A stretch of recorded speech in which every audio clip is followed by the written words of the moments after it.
Naaalarma ang Department of Health sa dumaraming kaso ng Human Immunodeficiency Virus o HIV infection sa Pilipinas. Ayon kay Health Secretary Ted Herbosa, 55 bagong kaso ang naitatala kada araw sa Pilipinas.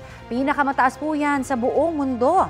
Karamihan ay mga kabataan. Sa kabuuan, aabot po sa 59,000 na Pilipino ang may HIV.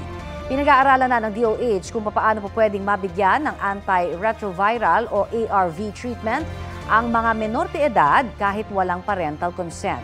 Sa ngayon, sa gobyerno pa lamang makakakuha ng ARV. Nakipag-usap na rin daw ang DOH sa DepEd para bigyan ang mga kabataan ng tamang impormasyon tungkol sa HIV.